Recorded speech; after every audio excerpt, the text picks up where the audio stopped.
Welcome, ladies and gentlemen, to another episode of the George.Daniel podcast. I am your host, George.Daniel. And before we get to our lovely guests this week, I do want to give a shout out to our sponsor, Liquid Death. You can go ahead and get that at www.liquiddeath.com or your local convenience store, 7-Eleven, Safeway, blah, blah, blah. But yeah, Matt, how we doing? Chilling, man. Getting them double days in. Yeah. Yeah. No, it's fun, Doug. I like it. Yeah. No, this is a weird one because we recorded the one that's coming out in 2 weeks or next week before this one.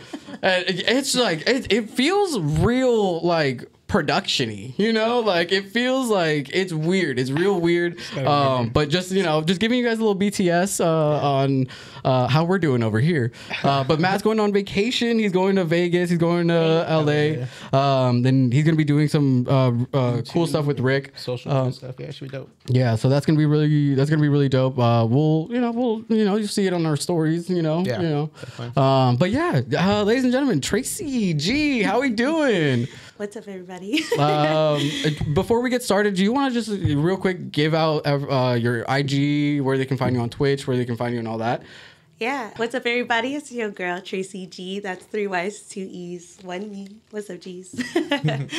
That is actually my handle for all of my socials as well. So you can find my Linktree, which will have my Instagram, Twitter, Twitch, everything. But for Twitch, it is Take a Chance Records, CTV.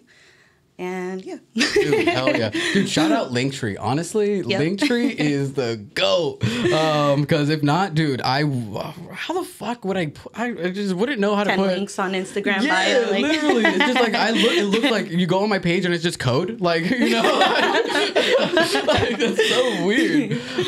But no, yeah, it's okay. So we were talking a little bit earlier about how we would want to kind of expand who we are creatively, right? With we were on a lineup, which I think was your first time on an official lineup, right? Yeah. And you went back to back with Rain.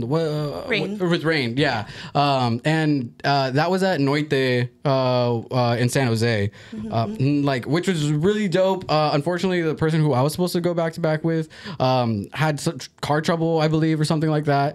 And yeah, but still, it worked out. I had more fun, dude. I had a blast. DJing by yourself is a little different, But yeah, it was really cool and also really dope for me anyway, selfishly, to be a part of something that is a new beginning for you, you know? Because I feel like I've been kind of at your throat a little bit, being like, you're fine. Let me get a mix, let me hear let me hear something. And then with everything that you were doing with Take a Chance, you were all the mix series and everything that, it was just kind of the natural progression as to where I think you were going. But yeah, do you want to kind of talk about how just you in general, let's just say from high school onward? Oh, damn. Okay. Because I feel like that's a lot of history, but I feel like high school kind of formed you, but then after that it shaped you, Yes and no. Okay, I feel it. Well, yeah. not like you personally, but in general. Yeah. I feel like for most people, high school is that place where they kind of find themselves. I feel like in high school, I was just I used to be a terrible child, first of all. And then before I was getting into high school, they basically told me, hey, if you don't get your shit together, you're not going to be able to do anything you want. Yeah. As in go to college and get the career that I want. And yeah. Because I was a smart kid. I was in those gifted classes, but then at the end of the day, I wouldn't want to do my homework. I would just be goofing off or drawing. Do you think you're too smart for your own good?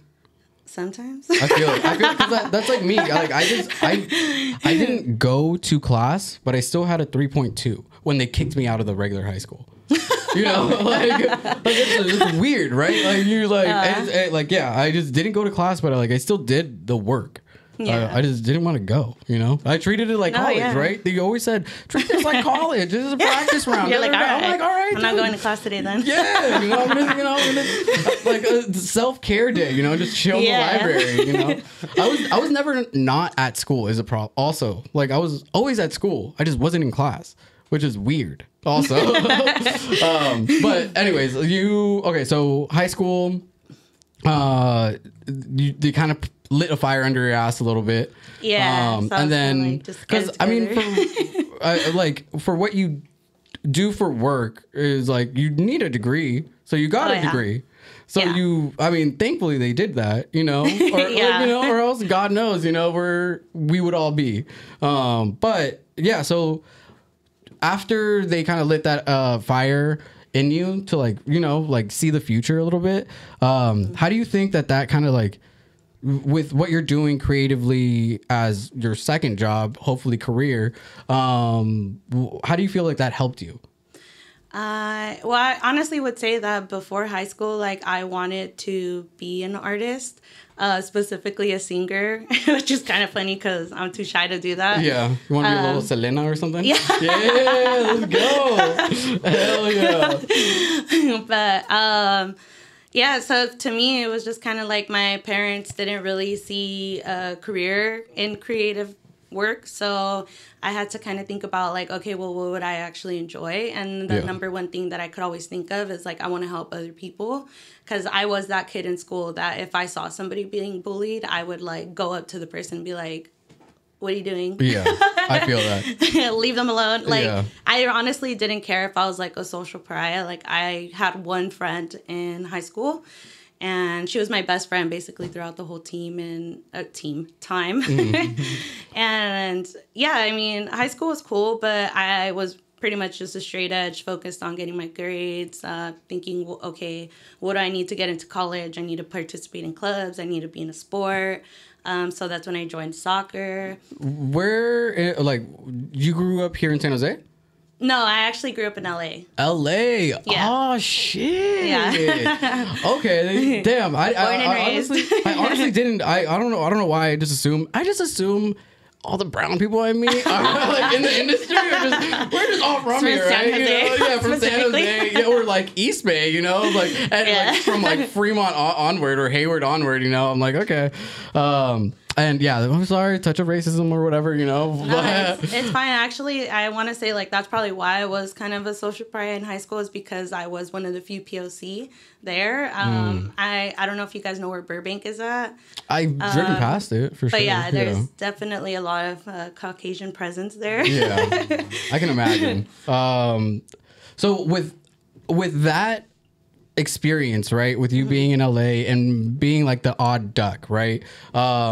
I relate because in Mountain View it's very literally the same. The only difference is we have a good amount of Mexicans, but the problem is you can tell the favoritism, you know, in it, in both of like from those races specifically, because even in middle school, like, this was a weird like social thing that I saw at a very, very young age when I was like in middle school or going into 6th grade.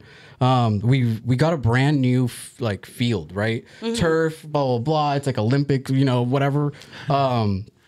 And the only people who played there were the 8th graders, obviously, because they're the big kids, you know, and then the white kids. And then on a very literal other side of the fence, where on the blacktop, were all the black kids, all the Asian kids, all the Mexicans.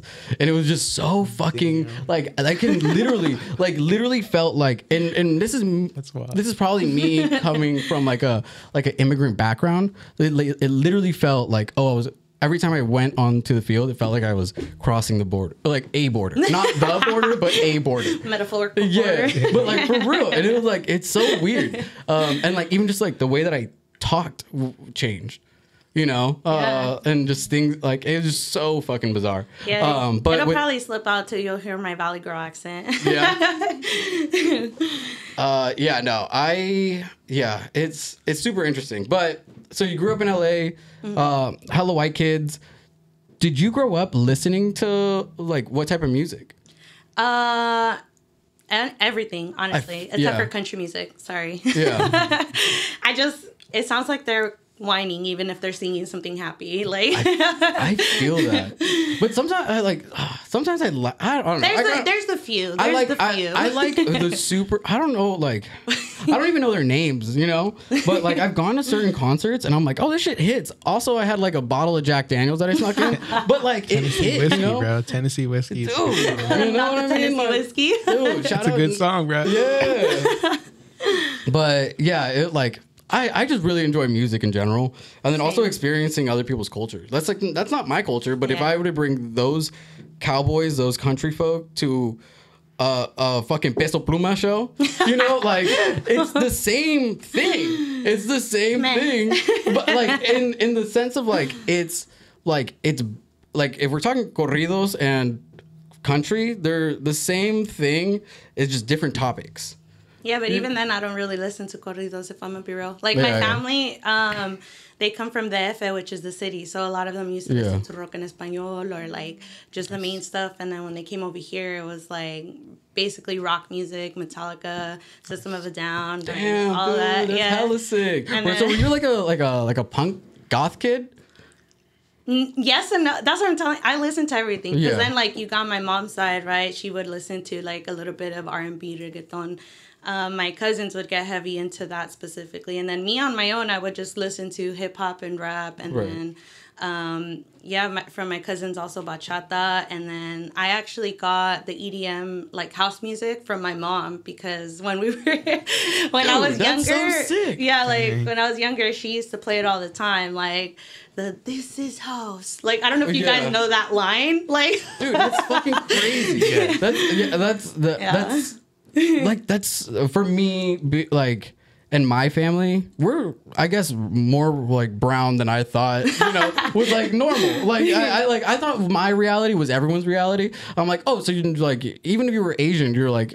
You like your parents only listen to that type of shit, and like that's just me being ignorant or whatever. But like the fact that your whole family kind of, I mean, like generally listen to different stuff individually, but you Yeah.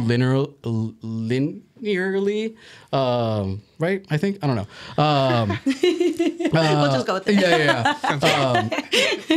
Like kind of by proxy, we're listening to all these things, and able to kind of like absorb all that and create who we are, or who you are today.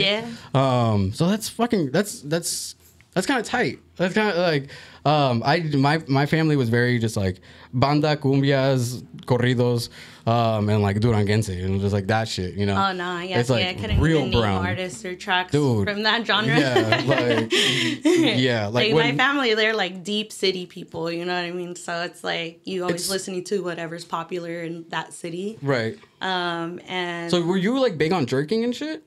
oh yeah. Hell yeah, I used to dude! jerk. Shout out. Obviously, dude. I still shuffle. Yeah. Not right now with my messed up ankle, but Right. yeah. Oh, dude. I love yeah. dancing. That's Okay, so so your mom introduced you to house, but what was your first show? oh. So my first like official EDM show, I guess, was actually in Las Vegas for Calvin Harris. Oh shit! And I had gone with a friend for her birthday. And then after that, I like the next like bigger event, which was just like at the Coliseum in LA, was Chainsmokers with some friends. Okay. And then after that, it just kept building. So my festival after that was Beyond. And then you know how once you get into Insomniac, Yeah. you crack out on Well, Insomniac. dude, they also have a festival every month. Exactly. You know, like every month it's like Audiotistic, Beyond, whatever the fuck. Like it's just Yeah. so fucking many, which is sick. Because they introduce so many new artists. You know. Good for our souls, but bad for our wallets. For sure. Yeah, like I remember going to Audiotistic like 2 years in a row, where like Chris Lake was on one of them and Chris Lorenzo, and then the next year, Chocolate Sushi opened up, and I was just like, "What the fuck, dude?" I'm like, "This guy used to fucking check my IDs," you know? Like this guy was like, "Oh, like you know," I'm like, We used "Dude, to work together. yeah," I was like, "Dude, that's so fucking crazy," you know? You just like, it was like. Yeah. Seeing people that you saw where you are now, like, I'm proud. do it, you're just Proud. like, oh Proud shit, friend. dude, yeah. 'Cause even though I didn't do anything to help him in his career outside of a follow and liking his pictures, like, Hey. you know, like, That's support right there, though. Yeah. That's all anybody really needs. But like, it's like so sick to see it, and then I mean, me mentally, I'm like, oh, dude, this is possible. You know, Oh, it's not like crazy. You know, That's it's right. hard, but it's not crazy. And yeah, I would much rather take. Never mind.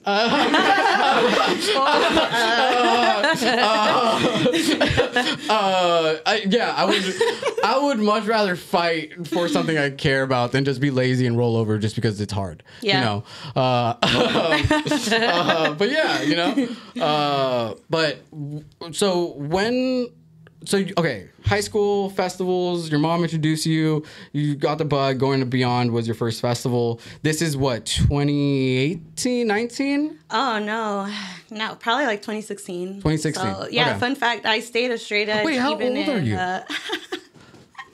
How did I look? 23, 4? Oh, thank you. I'm actually going to turn 30 in September. Goddamn, hell yeah, dude. Shout out, dude. Not the goddamn.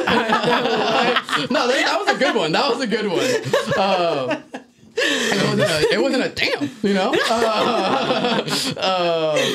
But, okay, damn, okay, sick. So I'm 26. That's why when you're like, start off in high school, I was like, okay, we're getting into it. I just like, for me, dude, I've said this a bunch of times where I'm just like, anytime I meet someone in the industry, to me, we're all in the same grade. You know, that's the way that I look at it. Yeah. You know, it's just like, I mean, outside of the ones who have like the gray hairs and you can kind of tell, like, okay, you're a double senior, I see it. You know, but you know, like it's super. Yeah, that's how I think. You know, and I forget that I'm kind of a baby. It's in some ways, to just life. And yeah, so I'm just like always like, oh, we graduated the same year, you know, like all this shit. I graduated 2011. I'm 14, right? Right? Yeah, yeah. I got kicked out of my original high school, so yeah. But so with you, after high school, where'd you go to college? I went to UC Merced. Okay, shout out. Did you go? Yeah. Podcast strong. Yeah. I used to work at the marketplace. I was manager there. Yeah. And then I worked at the Lantern first. I worked at the DC. Yes. Shout out I to was there all the DC. Shout out to time. the Lantern. Shout out to the I market. have my backpack on me, but I have the little UC Merced Dining Services pin on there that they give you when you graduate. Damn. Dude, Good that's times. crazy. But like the both. Okay. You're not on the pod, you know, but with both of you guys, right? You guys probably had the same experience, I guess, where you guys like applied to the colleges that you wanted to go to, and like blah blah blah. And what about Merced? Kind of like outside of maybe they accepted you. You know, like there's also that possibility. Hey, you're not wrong though. You know, like. No, to be honest, when I was applying for colleges, it was already like basically predetermined that I was going to go to UC Merced because my older sister was already attending. Oh, okay. And so, do they give you a little discount because you got a family in there? Nah, for real. But for Nah. real. No, a 2 for 1. Nah, man. A 2 for 1, dude. Like, come on. But okay, Nah. well, I mean, I if don't know. anything, maybe they gave me a little bit more financial aid, but Okay. yeah, nothing crazy. So UC Merced is a small town. You know, Yeah. but it was it's even been smaller when I was there. But it's. I feel like when you were going there, it was developing. Oh, yeah. You know what I mean? Yep. And then by the time you went there, it was halfway there. Because I feel like once you graduated, or like everything, like things were open. You know? like when I was going to school there, they didn't even have the stoplights to go right into the school. That's crazy. So it was just stop signs.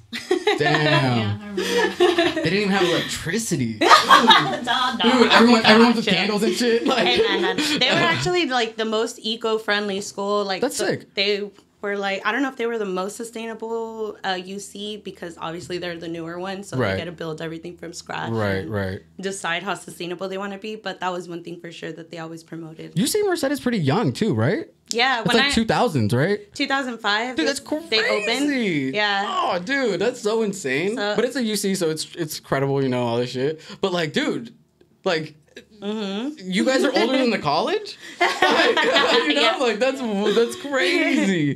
But that's sick. I know a couple people who went to UC Merced, everyone has a different experience. Some people went off the deep end. I know a lot of people and then too, though. I feel like it's easy, you know. Same with like, you know, if you go to SAC or if you go to Chico, it's like these small towns with big colleges.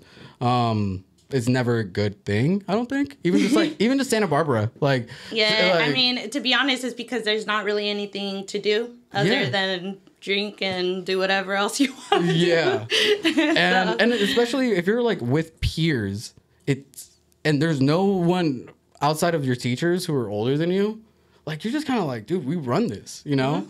Like that mentality to me is so crazy. It's very Lord of the Flies. When I went into Deltopia, that's what it felt like. We went twice and we didn't even go. I didn't go to college, you know. It was fucking so weird going house to house and being an outsider and not being allowed in. But then all of a sudden I'd be like, oh, but I'm with these 5 girls. They're like, oh yeah, pull up then. Oh, like, yeah, for sure. Like, oh, shit, you need a shot? Like all this shit. And they're like, all right. They're like, thank you. Yeah. I'm like, dude, yeah. Like, I mean, also they're the only ones I know in this entire city. So like, whatever.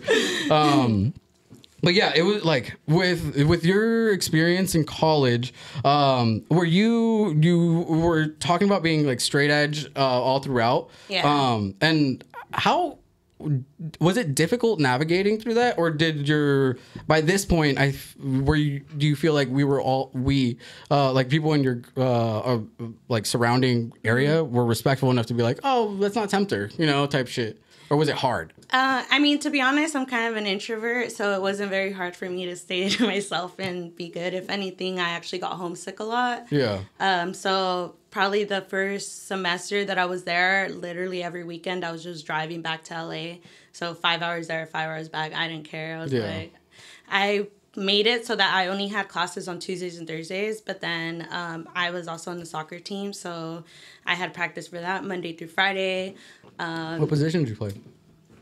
Forward. Okay. But I like to play wing, so I actually in college I played wing. In high school I played forward. Yeah. But I've honestly done everything. It's actually kind of funny because there was this one time where we went to a tournament up here in Berkeley and we had no goalie, and everybody was like, I don't know what to do, and I was just like, I've never been goalie, but if I need to volunteer as tribute, I volunteer as tribute. That's how it was for me too. Yeah, like the first time I was goalie was because it was AYSO also, so it's so low stakes. You know, it's just like it's you and your buds pretty much. You know, it's a Sunday league type shit. But our goalie was sick or some shit. And then I was just like, well, I like, fuck it. What's the worst that's gonna happen? I feel like we're gonna lose this game anyways. Like, you know, like, no, that's literally what I was thinking too, because like we're this little small town college like team. We weren't even like an NCAA yet. Like it was literally just a club soccer team on campus, and then we're over here playing Berkeley, which has won like championships, and we're just like, all right, we're going to die anyway, so just don't judge me how many goals they get past me. And I actually had a couple 6 saves. I was proud of myself. That's the same with me. Like, and also, we're not the tallest bunch, you know? And like, the goal is like 3 times this big, you know? So like, we're just like literally with like the way that I played goalie was just like a defender who can use their hands. Yeah, basically. Like, I was just like, once you hit that box, I'm charging you and I'm just diving at the ball. Because at the end of the day, if you hit me, that's a foul on us, for us, you know, so whatever. And yeah, like that's the way I did it. And I remember specifically one game where we were playing. It was on the CY, so it's like the select team, like whatever, for Mountain View, and we were playing against like Palo Alto or some shit, and like the kids, our coach, his kid played for the other team. And then, so he just was very determined to score on his dad's team, obviously. And I just was so like, my coach didn't want me to play on the goalie in the second half. He was just like, oh, just fucking go out there, blah, blah, blah. And I was like, no, put me in all game. Like, I'm not going to let Jason score, you know, like there's no way in hell. And like I just remember specifically one like shot, like he dribbled past like all the defenders. He's so fucking good. And he's small, so small. He's like Messi. He's just like, and then like, if you touch him, he falls, but he bounces bounces back up. Like, it's so fucking crazy. But he's so talented. And then he juked out a couple of our defenders, and then he faked right. So I like stutter stepped this like to the right, and then he shot left. And I just remember diving, and like I don't die. Like if it's 3 feet that way, what am I gonna do? You know, like I'm 3 feet tall. You know, like what are we gonna do? But like I somehow like with like just my fingertips touched it, and it like went out for a corner. And I mean this is honestly probably why I remember it. My dad just being like, let's like you know like just go ahead like yeah and all this shit. And then seeing my coach or Jason's dad just like look back and just being like, I don't know whether to celebrate or like to like you know like you can't dog in his son, but also he has to like hype me up as a coach, you know, like he was just like all right. But yeah, that was yeah, dude, goalie or soccer in general was so much fucking fun. Yeah. But so you played team sports or a team sport. Yeah. Did you growing up do anything creative outside of like, you know, that? I was a gamer. Okay. So that's the other introvert thing that I did for myself. Yeah. What was the game of choice back then? Oh, Zelda. Always. It's always been Zelda. So I've always had Nintendo consoles. Did you get the new one? Yes and no. Oh, okay. I pre-ordered it a while ago, but you can just illegally download it. Oh. On the internet? On the interwebs, yeah. Shout out Reddit. No, I mean you announcing it on the internet. Oh, I mean, well, hey, dude, by the time this comes out, like, who cares? You know, like the game would already be out. I'm a weirdo. I like to have physical copies of games. Oh, that's cool. Yeah, so that's cool. I like to keep like my little library of games and that's everything. Cool. Hell yeah. Yeah, I have like basically Nintendo all the way growing up. Other thing is my parents actually divorced when I was very small. Okay. So I actually had 2 sets of parents. Nice. So every 2 weeks I would be with my mom and that side of the family. And my mom had 4 more kids after that. And then with my dad, it was just me and my older sister. So are you the only child of that marriage? From that marriage? No. My older sister. Oh, okay, cool. Mm-hmm. So there's 2 of you guys with the same parents, and then okay, cool. Yeah. Damn, so you guys had a big ass family. Yeah. Yeah. But I got lucky in the sense where I got the treatment, or I got to experience what it was like to be the youngest with my dad. But then when I was with my mom, I was the middle child. So I got to see the difference, and I was like, yeah, I don't think I want a lot of kids. You know? I want 2. I want 2. I think 2 I feel like 2 is the perfect pair, because me and my sister had a good time. I had me and my sister, and we're like she's a year and a half older than me. Yeah. You know, so we're like Irish twins, like right? Or some shit like that, right? I don't know. I don't know. Yeah. But whatever. But yeah, it's cool. Like, I mean, my sister isn't my full sister; she's my half sister. But still, like, we grew up together, and it was cool. Like, she wasn't here in the States until she was like 5. So I was an only child for like 3 years, you know? Yeah. And like, I was the only one with like the group of like family that came, you know? So everyone is kind of taking turns practicing with me before they had their kids. They're all like 18, you know? My mom was 19, 20. You know, so like it's just like kids taking care of a child, like a baby, you know. Yeah. And it's it was like that was really, I think like more impactful than I thought. You know, because it's also like the first 3 years you don't even remember, but there's so much like shit that you like absorb, I guess. And yeah, it just kind of like trauma dumps on podcasts, you know. But okay, so it's you and your sister, and then both sets of siblings on each side. Do you feel like once the family started expanding and everything, do you feel like this was what, around 4 or 5? When they like, or no, I was a year old. So, oh, okay. So you were young. Small. Yeah. And so for me, my stepmom was actually like my mom, because she's the one that actually raised me. Okay. And like, for, you know, basically mental health reasons, my mom basically disappeared for a while. And she also had to get like her shit together when it came to like finding housing for us, or like, because she would be like with basically family members living with them, and it wasn't always the best environment for kids. Yeah. So I was with my dad for the most part, and then when I was around 5, she actually got pregnant, and my stepdad really pushed for her to reconnect with us. So she was already like trying to do that, but like he basically was like, no, like we're gonna start a family and they're part of this family, so let's come together. Well, that's super healthy. I'm glad that she had or has someone Support, like who saw the bigger picture, right? It's just like, I know this is probably gonna hurt for a year, trying to like reconnect and be like whatever bullshit that you guys maybe felt. Yeah. You know, like, I mean, she was trying. That's fair. the thing.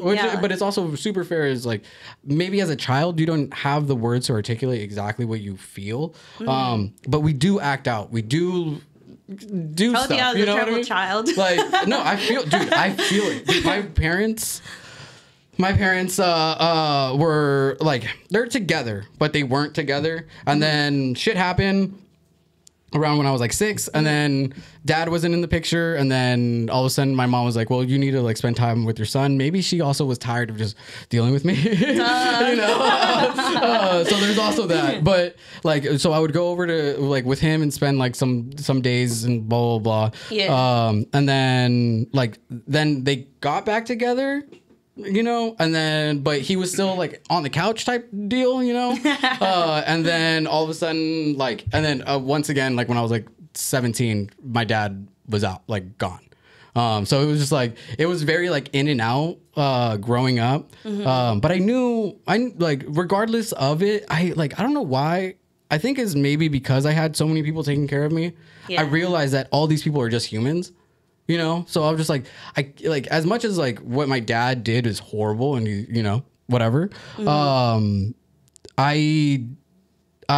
don't have like malice towards him. He's just like in his head, he's just like a kid still, you know. There's so much like that he hasn't like dumped out, that he's like stuck at this age. And like going to therapy and knowing that, like I realized like, oh, I can't fucking put anything, you know, on him outside of like his actions, you know.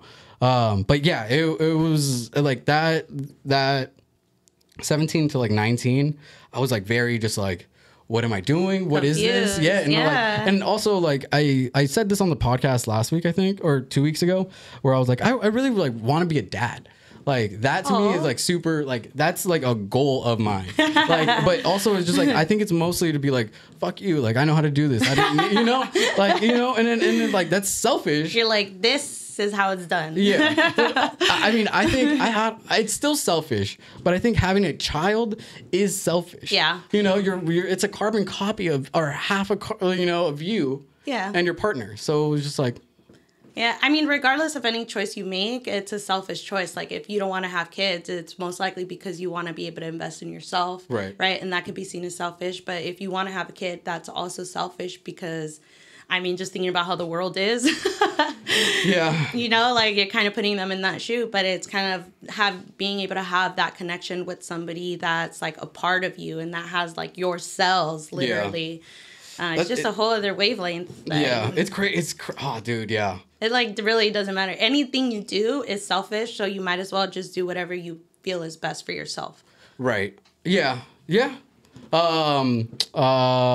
Yeah. Okay. Speaking of like this whole like mental health topic, right? With you, you are a huge advocate on this, which I respect and everything. But do you want to like kind of deep dive a little bit more on like how you kind of help or try to help or like whatever with mental health?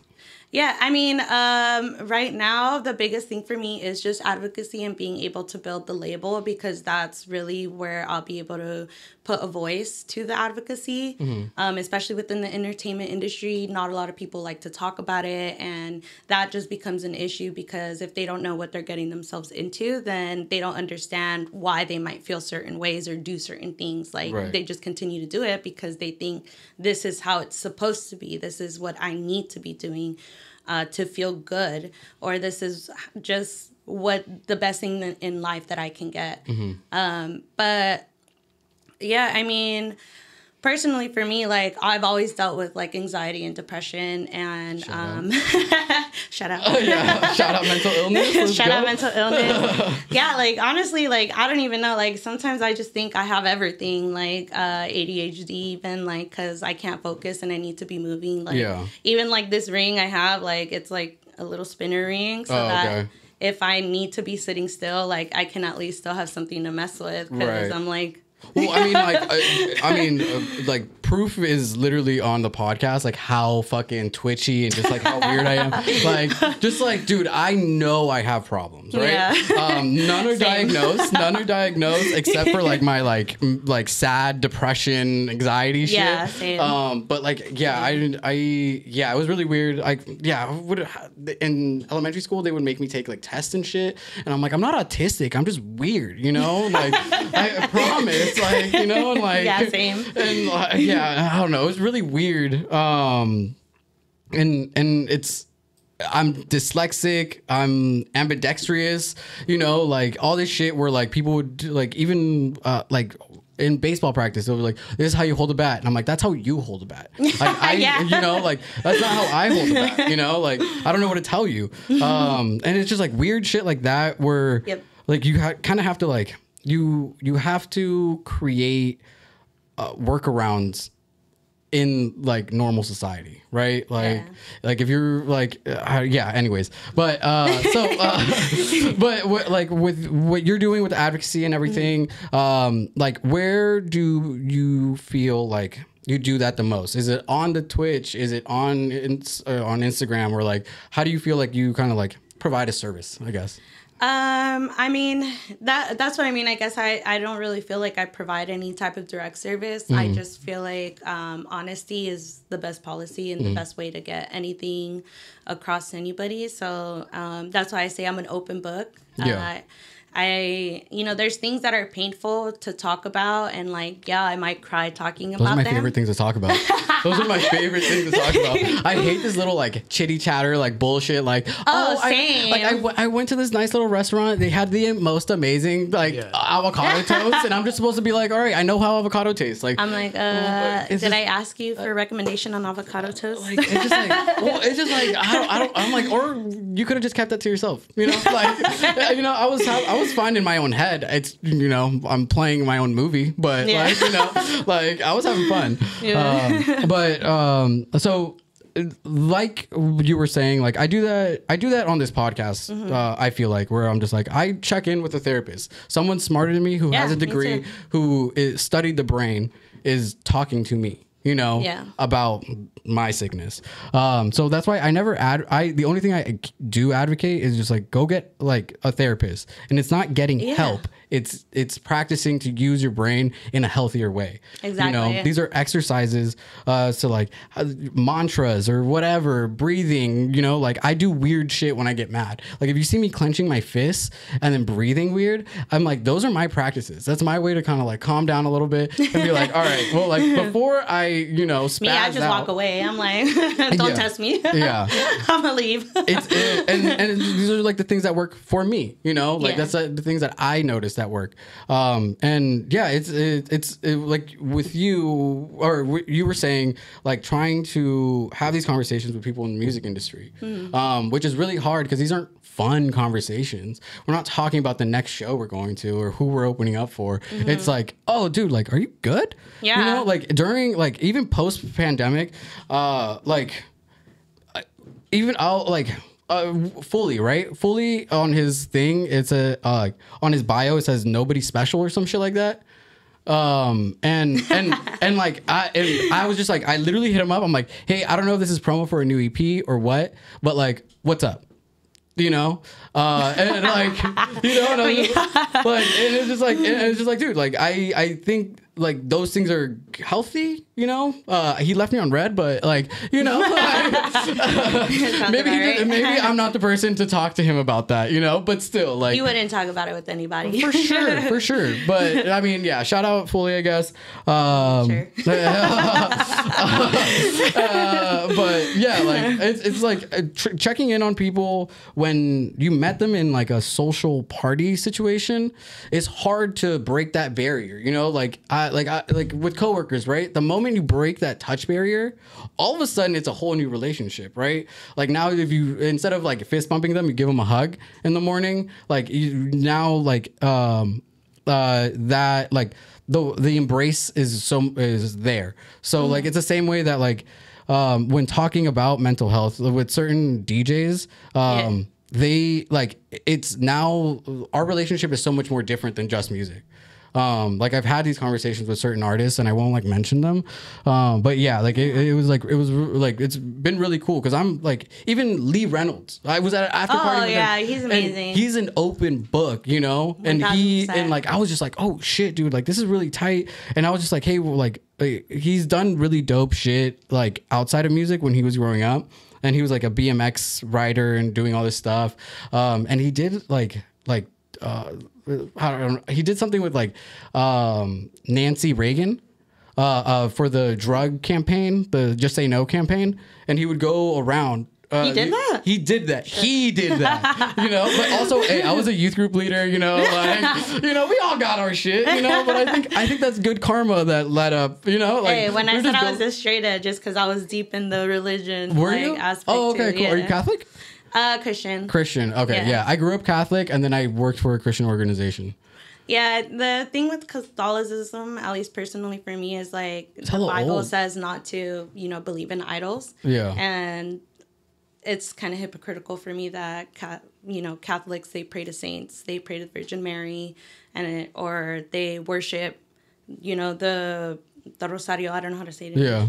But when you're praying to that, you're not actually praying to God. You're praying to people that were representative of him.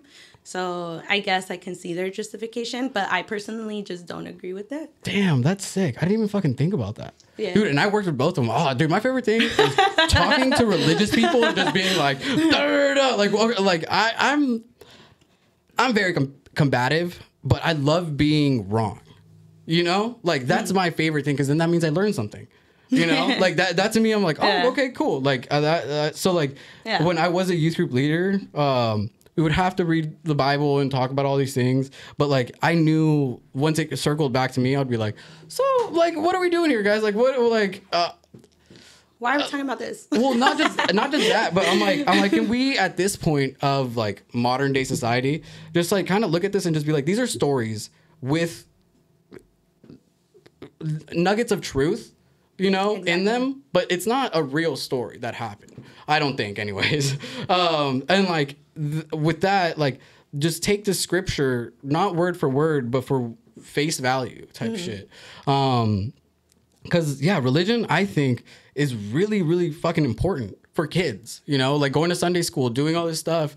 Like I think is really important because it teaches you just basic human moral things. But and then I agree with that part. Yeah, and that's as far as that's as far as it is. Like the whole like, and it adds structure to people's lives. Like. And like also even if you're being dragged to Sunday, like, or on Sunday to go to church, like you're gonna see your buds, and then from there that crew is your church crew, and then that's how I am, anyways. But yeah, and then just going with like from Catholic church to a Christian church, I went to like an all black church. Because if I'm gonna do it, I'm gonna fucking do it. You know what I mean? Like, and like it was so sick because I went with one of my youth group leaders, and he's white and his wife's Asian, and I was a Mexican child in the middle. Like it was so confusing to the people around us. They're just like, okay, like whatever. But like, dude, it was sick. That was like the first time where I'm like, I started really believing. Like really being like, oh, okay, well, like at this juncture in my life, I have a good structure. I have a good relationship with my family, and I'm doing really well in school. Like Like, and like, I don't know if it's because like, oh, maybe I'm not smoking as much to go to youth group and hang out with the kids. Like, I'm not gonna go like smoke, like smelling like weed. But I'll do that after, you know, like I'm still gonna do it, but you know, like we're just gonna do that after. No, yeah, you're just showing respect to them and their beliefs. Right. Not everybody's comfortable with it. Right. It's like, you know, like, and I did treat it like work, you know, I was like, I'm not gonna go to work high, not now, you know. Not this time. Yeah. But yeah, it was really cool, and that's yeah, that's cool. I didn't know that. Yeah, the religion aspect of everything. Yeah. And then so with, I guess what you in the music industry, there's a lot of demons and sinning and everything going around. Yeah. So like, are you still some religious in some way, practicing or anything? Yeah. So that's the thing. I honestly went to a bunch of different types of churches, mostly Christian churches with my grandmas. And so at one point in high school, I did just do it on my own. Like I would go with a friend to Bible study or to church on Sundays. But it was just like, honestly, as I grew older, like, and I got to experience different churches as well on my own, I kind of got turned off by religion, but I never lost my faith. So I believe in like being spiritual and having faith, you know, believing in a higher power is important. Yeah. But I don't necessarily think that the religion aspect is that important because you can still practice in your own ways, right? You can read the Bible on your own. You can study and educate others about what you read in the Bible on your own. And then the other thing that I also realize is depending on the church and depending on the pastor or priest who's talking, they're going to be speaking about the Bible based off of their point of view and their experiences and what they were taught. Exactly. Yeah. So it's like if you're learning from others, I think it's helpful as an introduction, especially because you don't know necessarily what you're learning. But if you just continuously only listen to one person, then you're really only getting one person's perspective and you're not formulating your own behind it. So I think it's important to believe in a higher power, to believe in the universe, like whatever way that you want to believe that God exists, like God exists. Yeah. We I mean, like not for nothing, like as much as like I talk badly about like these crystal girls, astrology girls and all this other shit, like in a lot of ways, like I get it in a spiritual aspect. Like I'm very spiritual, like privately. And like the same way that Jesus had 12 disciples, there's 12 fucking horoscope signs that you can be, you know, and the universe is the overcompassing thing the same way that Jesus is. Like I see the parallels, you know, like I'm not dumb, you know, but I don't think they even know the parallels to it, you know, like I don't think they see that this is how it's structured. There's like the way, and also like I'm also really weird and I deep dive on like numerology and stuff, and I'm like the clock is there's a reason why there's, you know, the clock is from 1 to 12, you know, blah blah blah, this other shit, and there's no zero because zero is the time, you know, or whatever, you know. You can't have zero time and exist at the same time. Basically. That's a bar, dude. Put that on a sticker or something. Dude, hell yeah. Dude, yeah. But damn. I for sure have that like spirituality in me. I grew up with God, so I would say God, but I know nowadays a lot more people would say universe. So I've just translated from saying thank God to thank the universe. Like, because I mean, at the end of the day, a name is just a name. Exactly. But the one thing I did get from Christianity and doing Young Life was the fact that they kept saying this is your relationship with God. Exactly. And then like after 2 or 3 years of working there, I'm like, stop telling me how to have my relationship with God then. Exactly. You know, because now I'm like, well, now I'm well versed in the Bible and all the scriptures that you're teaching me, and now I can flip that on to you, you know. And now I'm just like, well, like what are we doing, you know? Like if this is my experience and my whatever the fuck, like let it be mine, you know, and don't don't try to censor the way that I am talking to the kids, you know, about maybe their experiences using my point of view, you know? Exactly. That's why I'm like, I think it's good to maybe start off with like a structure of like going to church every Sunday or like making your kids go. Yeah. But as soon as they start becoming like curious, that's kind of when you should allow them to experiment or like just gain knowledge on the different subjects, because it's like you said, it's just their relationship with God, and however they want to have that, as long as they have a relationship with God, that's the most important thing. Because I feel like when people don't have that type of outlook, then they're just kind of like, well, what's the point of even living? And that's when depression can kick in extra hard, and that's when they're just kind of like, well, fuck it, I'll just whatever. I mean, not for nothing, my most depressed state was when I wasn't faithful. So, I mean, whether that's me setting my own boundaries and doing all this other stuff, trying to be good, forcing myself to do good for this higher thing. And then the difference is when I don't have anything, you know, I'm just scratching at the wall, fucking trying to figure it out, you know? Exactly. Maybe I'll be a DJ. Maybe I'll be a podcaster. Maybe I'll fucking, you know, whatever the fuck. I'll work 3 jobs, and like, if I don't have any time, it's okay. At least I'm not dealing with my shit, you know? And it's just like, though, like, yeah, it was fucking weird. But I did realize that, like when I was like 22, I was like, fuck, dude, like maybe I should just fucking throw this shit away and stop doing drugs again. You know, like,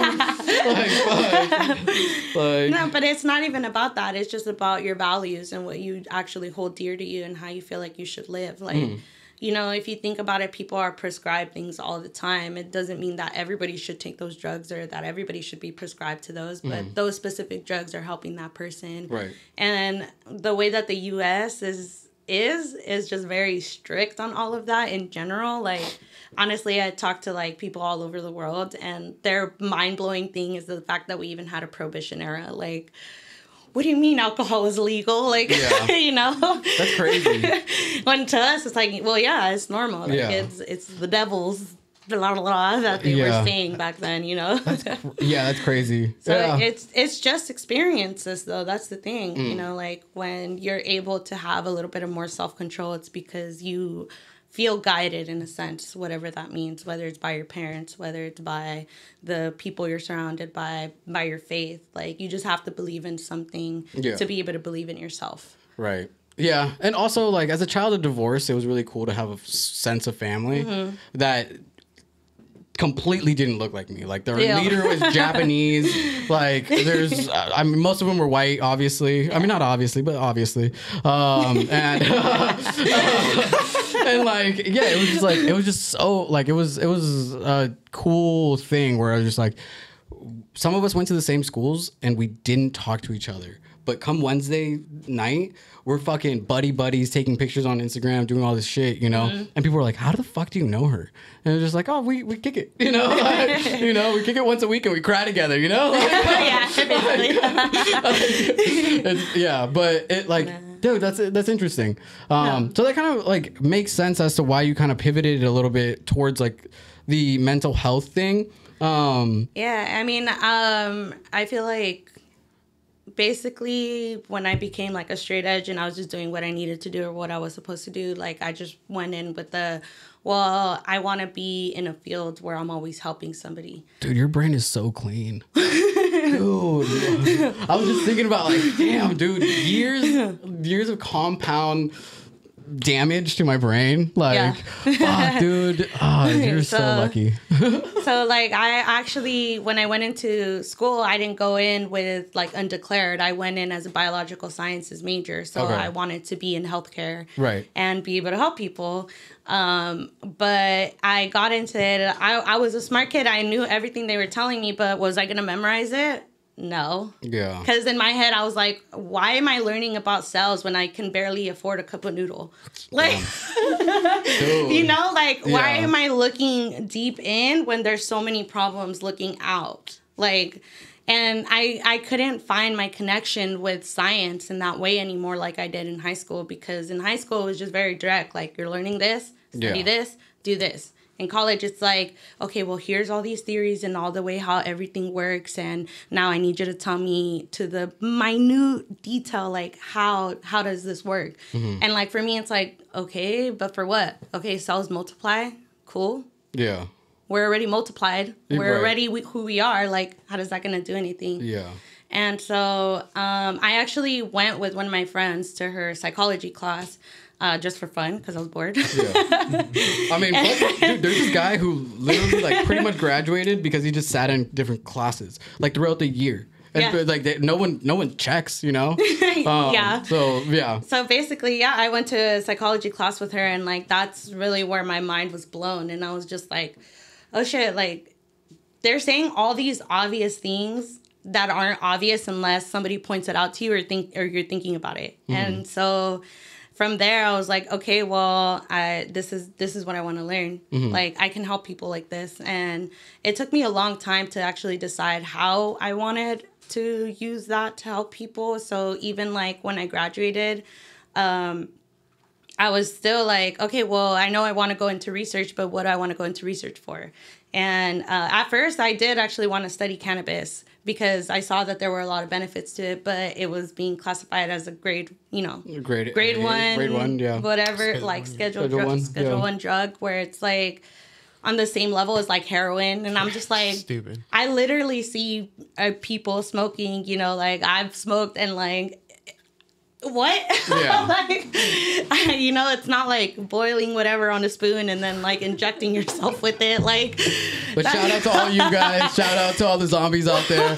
We love you guys. Hey, and like, comment, and subscribe. You do you, but also know what it's doing to your body. Yeah. That was the cool thing is like I got to learn about all of that in psychology classes. Right, like these are the things this is that your brain on drugs. people don't want to talk about or discuss because they're like, no, it's taboo. Just leave it as taboo. Just leave it alone. When it's like, no, like people are gonna do what they want. Like, okay, do heroin, but also make sure you're getting your money and paying your rent. Make sure you're feeding your child. Make sure that what you need to take care of is getting taken care of. And the thing is, that gets lost. For sure. I mean, I like not for nothing, not to like Michael Jackson, right? He was doing like a pretty much medical heroin, to be like, and it ends the same way. It ends the same way. So don't do drugs. And just fucking, go touch some grass. Fucking be outside. I know, man. I'm not advocating for it. I'm just saying I don't judge people because I don't know what they've gone through to bring them to that point in their life. Sure.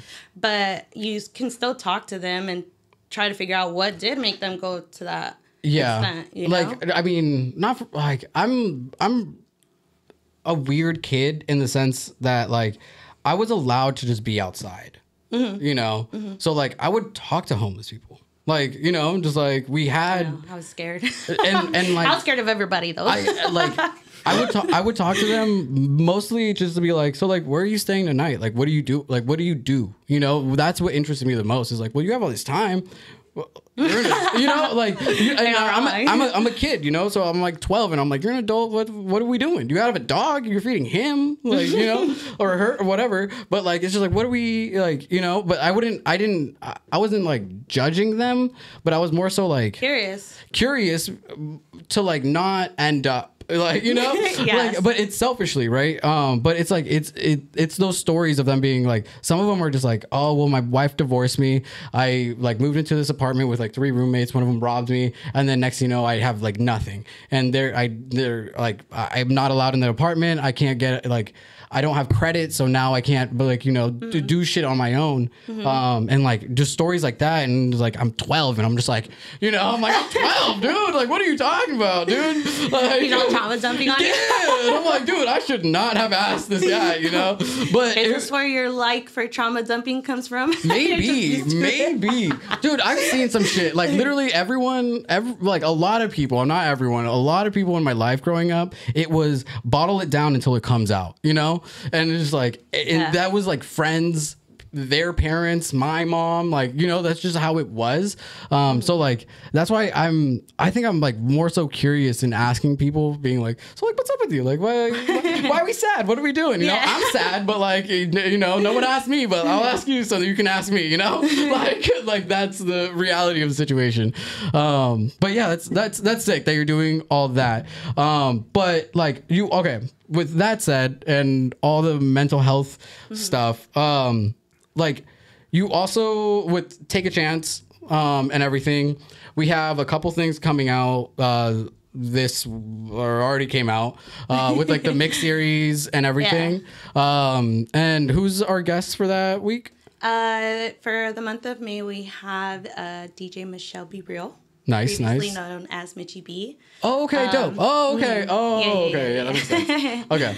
So that's gonna be lit. And then Yeah. we have an EP coming up with some peeps that have already released with us, which is Harvest, Jahir, and Zisco. Okay. And so it's gonna be a little bit of a silly album, so I'm pretty excited for it. And yeah, I mean, I'm just doing my weekly streams as well. And on the streams, like, what kind of do you focus on, per se? Anything. Yeah. Honestly, I use streaming as my outlet for Is my that your, self-care. that's your podcast?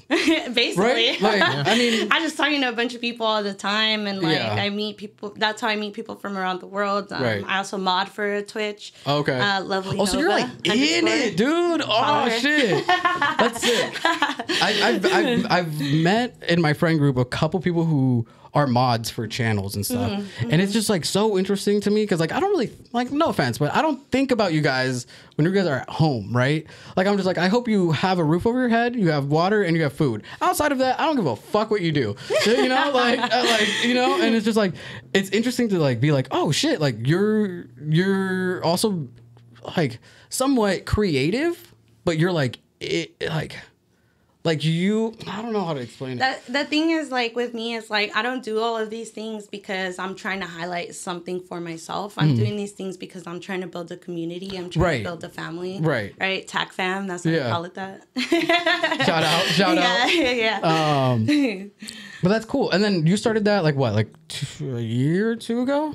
So unofficially, we had started in 2019. It was just like honestly me and a bunch of friends that we would always hang out and go to festivals and events It was together. like a so it was like a rave fam more than anything. Basically, Okay, yeah. cool. But I kind of brought up the idea to everybody to make it more serious because there was a lot of friends in that group that also wanted to be DJs, but they didn't know how or what to do, or Right. they didn't have a platform for it. So the whole purpose of having this label is to be able to provide a platform for people who want to be artists, whether it's DJing, whether it's playing shows, whether it's producing, graphic design, audio mastering, mixing. Dude, I'm not gonna lie. I was kind of hoping that you guys would drawing. ask me to do a mix. Mainly because I just wanted that fucking dice head on my Instagram. That's literally it, dude. I was just like, dude, I already have like Everybody 7 does. pre-recorded Everybody mixes. literally. Yeah, I was like, dude, I just want my little face, you know? And it's like I just want that because I'm talking to this girl who is a graphic designer and she draws and all this shit, and like, I'm just like, I want a little me. You know, so and then like just Yeah. instead of like always posting my dumb face, like we can have that, you know, like we can have like this little character. Yeah. And I feel like with cartoons and everything, you can get away with a little more. Oh, It's yeah, like yeah, not yeah. real. It's not real. These aren't real words that I'm saying, you know? So the Dice People, it's actually funny how it started because I used to co-host the stream with Joanna, aka Joe Sites. And so she was also a part of Take a Chance at the time. And we used to play Cuphead on stream. So I don't know if you guys have seen Cuphead. Yeah. It's But on they Netflix. they have a little Dice Man character on there. And when we saw that, we were like, bruh, like that's Yeah. perfect. Yeah. And so the idea actually came from her. And so she started doing the first artwork from it. And then earlier this year, we had another artist featuring on it, which is Kick the Bucket, KTB times FTB. Kick the Bucket Fresh to Death. Yeah. And so he's also a graphic designer.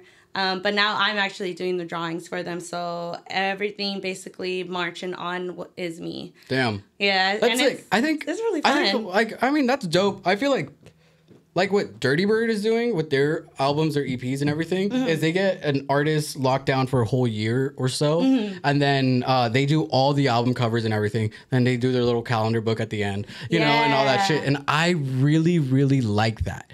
It's like it's blending worlds while featuring an up and coming artist or an established artist, right? Yeah. Who's not in your genre per se, you know. So it's just like it's also for me.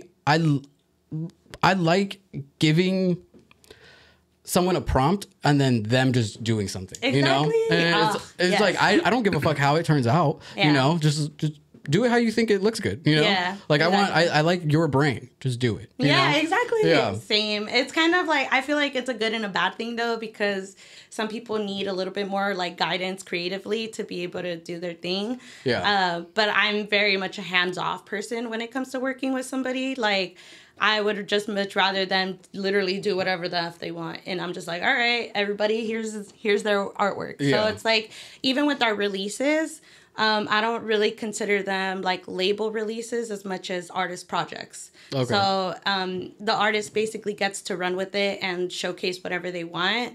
The only thing is like basically they send like we'll get demos, we listen to them, me and my team, and then if we like the track, then we're like, yeah, we want to put this one for sure. And then if they want to add more on top of that, if they want it to look a specific way, if they already have a type of artist that they always go to for their stuff, then I'm like, yeah, do your thing, like whatever you want. And then we will provide like the basic services of like, okay, like you'll get at least 3 social media posts, right? So your artist announcement, a promo vid that is, we'll ask you like send us a promo vid and then I'll edit it. So like Michelle Bureau, like she just sent me the video, no music, no nothing, and then I add the music, I add like the little graphic on it, like whatever. And that does take hours of my time, you know, so it's like that comes included with the release. Every artist as well, like whatever track they sign with us, they get 60% and we keep 30, and then 10 of that 30 goes to our distributor. So like we're not even really in it for profit, we're just trying to provide a platform for people to go. So release date comes and then that's their 3rd post right there. If they want to continue posting, if they want to collab on other posts, if they want a specific type of post, then we can add it on. It's really just up to them as long as they let us know in advance so that we can do it properly, you know? Yeah, because there's a lot of planning. There's a lot of planning, you know? A lot. It's not just like, send me a track and I'll put it up, you know? Exactly. It's like, hey, like, 1, is it mastered correctly? 2, our standards, you know? It's like, you're not just going to put out like a garage band type track, you know? Like, you know, so it's like, it takes some planning. You have a team. There's thought involved in everything. So yeah, dude, that's fucking, yeah, that must be a lot to juggle. And it's so hard for me, especially because I feel like I'm a procrastinator. So I'm like, don't try to change things up like on the day of. Yeah. We've come across. Actually, you know what? We've come across that a couple of times, like, but it's okay. We love you guys. Don't worry. Yeah, I'm like, no, I was even gonna say honestly, sometimes I've procrastinated so much to the point where if they do want to change something up, I'm just like, it's fine because I haven't even started yet. Oh, okay. I mean, hey, at least it guided you a little. You know? Yeah, but that's cool. It's nice when everything's just kind of like laid out for you already. Yeah.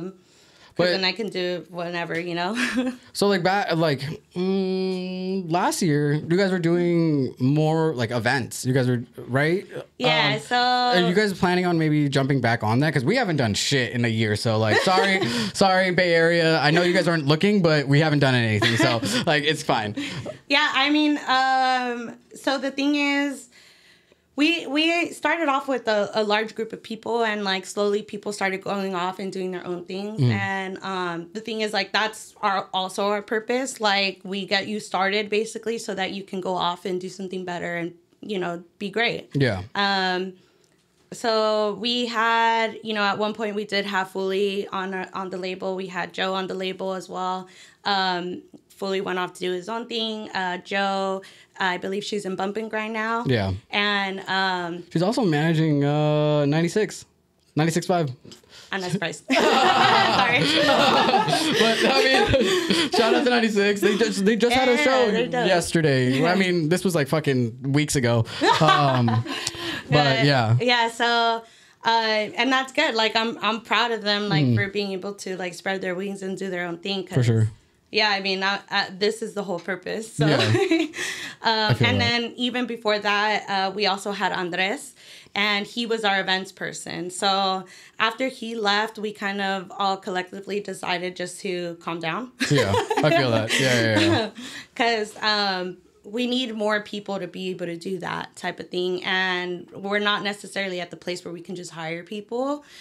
So everybody that works in tech is volunteer. Yeah. But because it is like a legal business now, you can actually put it in your resume. So it's not like you're just doing it for nothing. Right. But it definitely is more of a resume building thing than anything else. That's fucking sick, dude. Yeah. Hell yeah, dude. Creating opportunities in every aspect. That's fucking awesome. Yeah. So, I mean, if I were, because I mean, I do talk to venue owners. I still like to mingle a lot with like people. I mean, you're not in the scene, you know, like Yeah. you know, like you're here. We're like, you know, like no matter what, I know I just need to send a couple emails and we got a venue. I just need to pay someone. No, you know? literally, like, yeah, it's like, not. that's It's what not it that. is. It's not that we can't. It's that I don't want to. You know, Not at like, this time, yeah, it's 'cause we just don't got enough hands to do all that. You know, we Yeah. barely got enough hands to be able to do the releases and the solo rules and all of that. So it's kind of like meeting myself where I'm at, you know? Yeah. So it's not that I don't want to throw events or that I won't be in the future. It's just that at this moment, if we do throw an event, it's more of a collab event because then it's not as much work when you're working with another collective Right. or label. I'm personally BTS. Like, I am waiting to get more DJ females on before I start doing a George.Daniel and friends of the people who've come on the pod. Lit. So then that way it can be 2 girls, 2 guys on every lineup, and then we'll coin flip between the 2 headliners. Who's one's gonna be a female and one's gonna be a guy, and we'll coin flip who gets what time. And that's the way I'm gonna do it because I don't want no fucking drama. And like we out here, we're supporting everyone. I know I talked a lot of shit, you know, so I gotta put my money where my mouth is. But yeah, like that's okay. That's sick because it's. I like that you realize that like. Just because we lost the person who did this doesn't mean we need to force something, you know? No, exactly. So just like, you know, it's nice to just like wait, calm down. And like, burnout is real, you know? Like, yeah. I have a 9 to 5. Like, I have the label. I have the stream. I'm modding the community. Like, I know I'm doing a lot. And, you know, at one point I was bartending server as well. So it was just like, I need to... take some things off my plate. yeah, definitely. Post pandemic, when the world started opening up, like 100%, was when like my anxiety of like, oh shit, we all just wasted a year of our lives, you know? Like we gotta get it, and then see, I feel like I didn't really share that experience with people because during the pandemic, I wasn't employed, but I was going to school, so I was getting my master's, and I was already doing it online. So when everything shut down, I was just like, this is the universe's way of telling me to get it together and focus on school. Yeah. Damn. Because I was literally going out every single weekend before that, like Thursday through Sunday. Like, you know, so I would have like 3-day breaks. Yeah. Honestly, yeah, that's... And then I was doing a master's program at the same time. My little cousin, she... Shout out Nicole, I fucking love you. You're fucking amazing.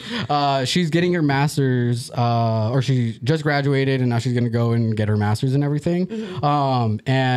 Just like, I mean, props to you guys. I mean, she hasn't done it yet, so I'm not props to her yet. but props to you for doing it, and props to her for like attempting it. And you know, like she is gonna finish. She's the smartest person in our family for sure. And it's just I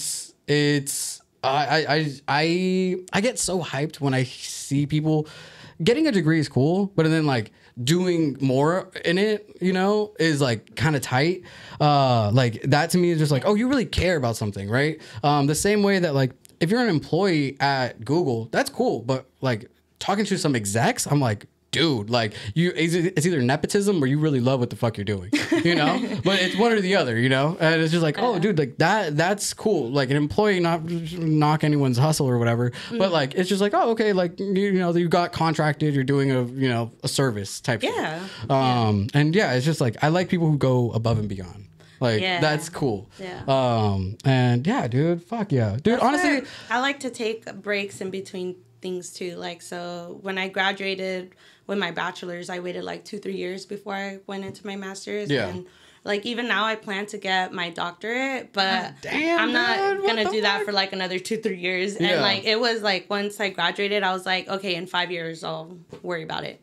And like, shout out Dr. Tracyyygee, dude. Not yet. We out Master here, right dude. now. That's crazy. Wow. Well, I mean, I'm excited to see what is gonna like. Where like the trajectory that you guys are going and everything. Like, I'm excited to see what you guys have in store for the rest of the year. I'm sure we'll probably have you on before the end of the year.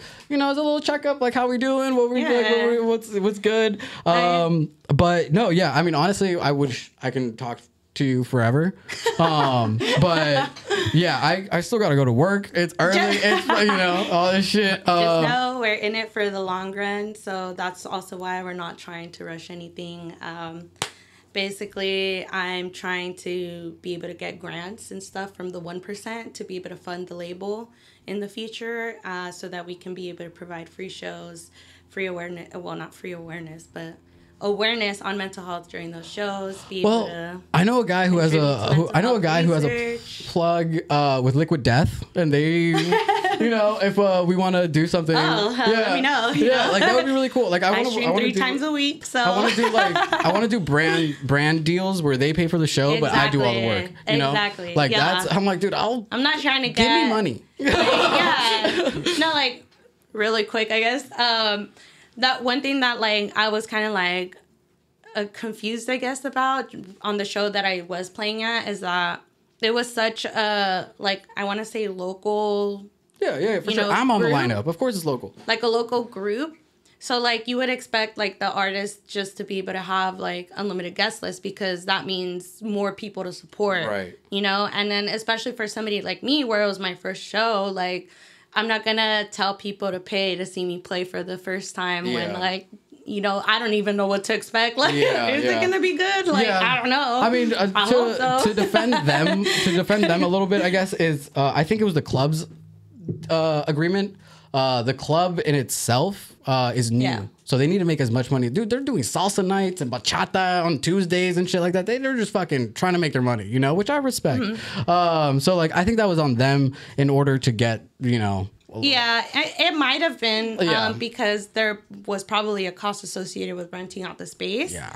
But that's the thing. Like for me personally, I wouldn't want to throw an event where I couldn't at least provide that, especially when I'm like barely paying the artist. Not saying that I wanted to be paid a lot. Like I honestly didn't care. I actually exchanged my pays to have an unlimited guest list. Yeah. So you paid for your guests. I didn't really didn't really like need the unlimited guest list, but I wanted to make sure that if somebody close to me wanted to be there, like come. Like, And honestly, you had your little table. Family came out. It was a vibe, dude. It was lit, dude. Shout out, dude. That night was sick. Cause I mean, I mentioned it earlier. So much fun. I mentioned it earlier. My B2B partner wasn't there, so like I got to play a full hour by myself at a new club that I've never DJ'd at. It was really sick. It was like I don't know. I'm selfish in that way, but yeah, it was a vibe, dude. There was people from like Angie went. Oh, nice. Yeah, like Angie and Sophia went. It was such a good night. Like it was honestly. so random, and it was just like so weird because then like it was just a good group of people. Like even like meeting Snowflakes. Oh yeah. The opening. Yeah, meeting her. She's also a content creator, so that was the first time where I was just like, hey, like what's up? I see you. Like let's do something. Like that would be really cool. So like it's like and also like everyone was pretty local on that lineup.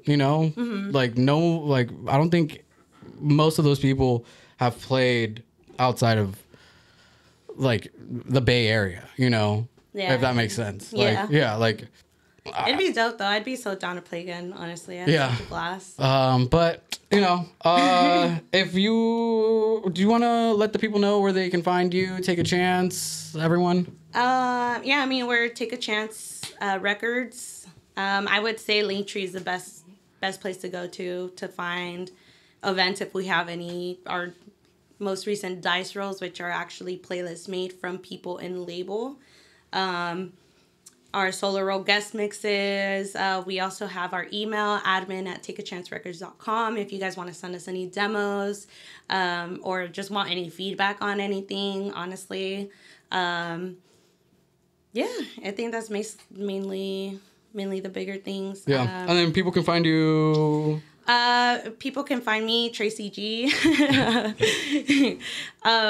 Yeah, and that's honestly my username for everything. Like Okay. I've been locking that username since the internet started. So Yeah. I mean, yeah, like, I've literally had the same thing for the longest time. But I do go live 3 times a week, as I was saying. It can change time to time just depending on my schedule. Yeah. But right now it's Tuesdays, Thursdays, and Saturdays, 5 p.m. during the weeks, and then on Saturdays at 1 p.m. Subject to change. Yeah. Dude, that's But sick. yeah, that's the place where you'll be able to find like the most up-to-date info, obviously, because I'm talking, and then I bring up label stuff, and I also talk a lot about personal stuff, mental health awareness, but mostly just a game and have fun. Yeah. If anybody needs to vent and they have nobody to talk to, that's what we're for. We have our Discord available on the link tree. Yeah. So that's going to be all. I mean, the link tree is going to be down below in the description. You guys can find me at George.Daniel __. You can get all your Meraki information in the Bay Area at Meraki.Bay Area. All your SAC information. SAC, I'm going to be there June 11th, Sunday day party. I don't know who's on the lineup. There's no flyer or anything, but it's going to be fucking sick. This has been almost like exactly a full year since the last time I played there for probably the same event. So that's going to be really exciting. I have a mix coming out. I have a mix out actually through DNA Radio. So shout out Ednas. He was on the podcast with Napa and Fern Hey. and they were also at that show. They were The host. Yeah, they were the hosts. So shout out them. Shout out Ednas. So yeah, that link is in my link tree also. Honestly, dude, I fucking gassed on that mix, dude. But I'll let you be the guy, the whatever, the judge of that. But Meraki SAC, you guys can follow them at MerakiSAC.events. And I think I have another show, the June 16th. June 16th, I have a show at Noite. We back, we groove. Hey, Yeah, we're gonna be with the boys. I think it's Mario, Kenny, Cordio, whatever. Cordio. Yeah. And others that I forget their names. Maya? But we group it's like 2 other randoms, and I'm not opening. I'm the next slot. So yeah, dude, we're moving on up, dude. We're moving on up.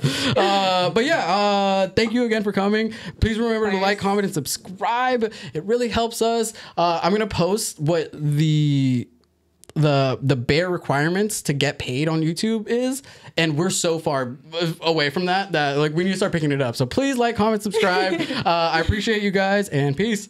Peace.